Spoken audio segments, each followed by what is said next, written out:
Hello there everyone, today's video is all about a trap for the unwary when it comes to jointly owned property. So let's just take an example of a couple who are not married.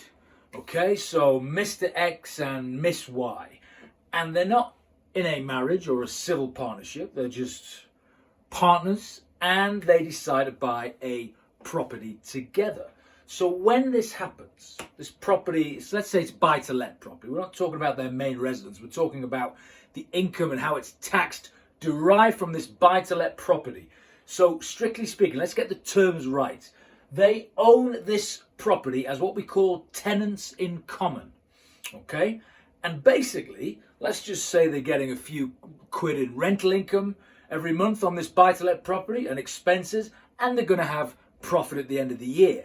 They are free to choose how exactly they divvy up that profit between the two of them because they own this as tenants in common. All right? So, and it can chop and change every year depending on the tax circumstances.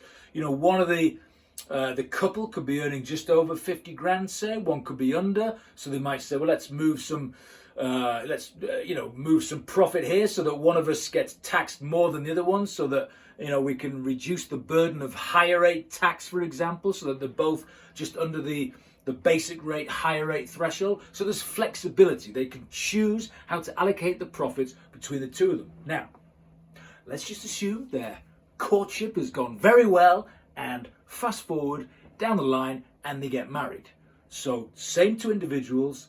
So they are no longer just boyfriend and girlfriend. They are husband and wife.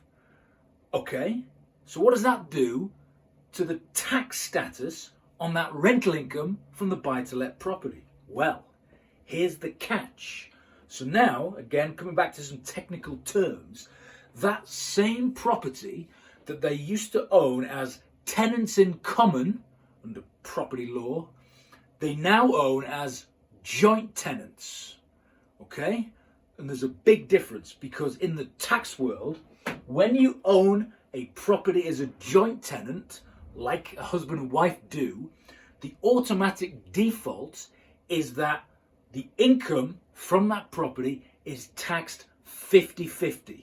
So in other words, same individuals who were free to choose how to allocate the profit on their buy-to-let property, once they get married, no longer have that freedom. It has to be taxed 50-50. So on their tax returns. So they can't do any of that moving around stuff like they did before to say, well, look, one of us is slightly into higher rates, so let's give more to the other one. Can't do any of that to begin with. That's the basic default position as husband and wife. They own the property jointly, not as tenants in common, has to be 50-50. Oh, okay. So what do we do about it? Well, here's what we do about it. Transfer percentage of the ownership. So let's say in that example, the income was split broadly 75%, 25%. Or never mind, broadly, exactly. Let's say it was exactly 75% and 25%. And they work out that's pretty much going to generate the profit split that they want to minimize their tax bill. So what they do, they actually change the ownership percentage. Rather than be 50-50, they change it so that one of them has 75% ownership and the other has 25%. And the one that's given up some of their shareholding, so the one that started out as 50 and ends up at 25, technically that is they're offloading some of their asset. That is potentially a capital gain. But there's no capital gains tax because they're married. They're husband and wife. And transfers between husband and wives are tax-free for CGT. So, by doing the actual change in the ownership, they've got the income sharing split that they wanted, and they let HMRC know about it on this thing called a Form 17. So a little bit of paperwork to do, but essentially it's HMRC said, look, you've got to bring in the ownership aligned with the profit split that you want, and that's fine. Okay, there is an alternative way to do it, and the alternative way, if you didn't want to change that ownership, let's say you wanted to keep it at 50-50 like it was when you bought it as tenants in common before the marriage, way back when, then the alternative to changing the ownership is to set up a more formal arrangement, i.e. a partnership. So the husband and wife go into partnership together. They've got a property business for their buy-to-let or buy-to-lets. And what happens is they would then do things like a partnership tax return, partnership set of accounts. But when you make it more formalized in that regard, all of a sudden it goes back to being able to divvy up the profits as and how you choose. Okay, so you don't have to go down the route of transferring ownership if you make it a more formal arrangement, i.e.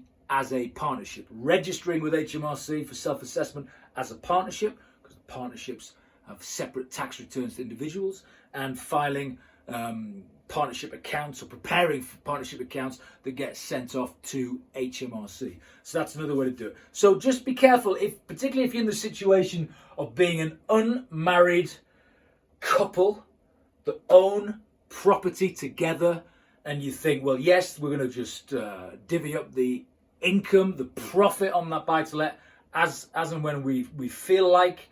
Great, but once you get married, you can no longer do it unless you do these two routes that I've described. So just some food for thought there on jointly held properties, rental properties. If you like this video, please do subscribe, and as always, I'll see you soon.